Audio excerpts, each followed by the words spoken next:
How can I combine chess tactics to trap my opponent? Imagine setting a trap so clever that your opponent walks right into it without realizing. That's what combining chess tactics is all about. It's like weaving a web of threats that leave your opponent with no safe moves. To do this well, you need to understand and connect different tactical ideas in a sequence that forces your opponent into a bad position. Think of tactics as puzzle pieces. When you fit them together correctly, they create a trap that's hard to escape. Start by mastering basic tactics like forks, pins, skewers, discovered attacks, and removing the guard. For example, a fork attacks two pieces at once, making it easier to win material. Pins immobilize a piece because moving it would expose a more valuable piece behind it. Skewers are like reverse pins, where a valuable piece is in front of a less valuable one, and capturing the front piece exposes the back one. Discovered attacks happen when moving one piece reveals an attack from another. Removing the guard involves capturing or forcing a defender away from a key piece or square.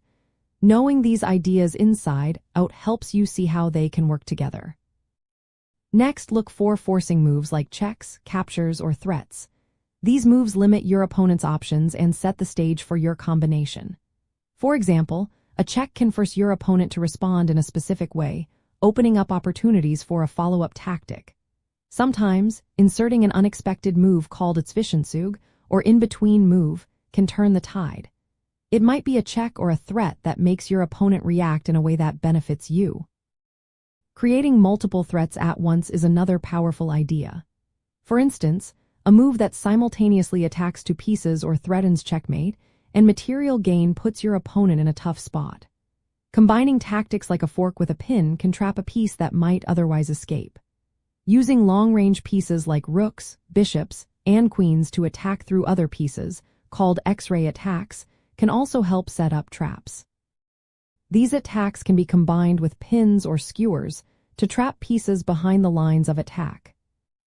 Sometimes, you can remove a key defender first to weaken your opponent's position. Once that defender is gone, you can follow up with a tactic that traps or wins material. Creating a situation called Zugzwang, where your opponent has no good moves, is another way to force them into a losing position.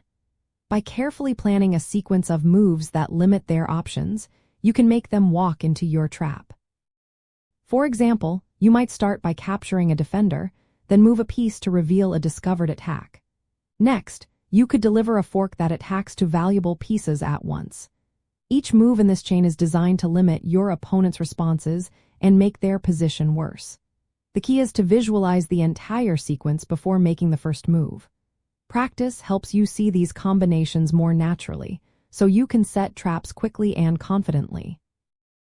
Mastering the art of combining tactics takes patience and practice.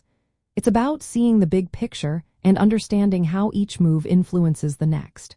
When you get good at this, trapping your opponent becomes a matter of setting up a series of threats they cannot escape from. Keep practicing these ideas, and soon you'll be creating your own clever traps on the chessboard.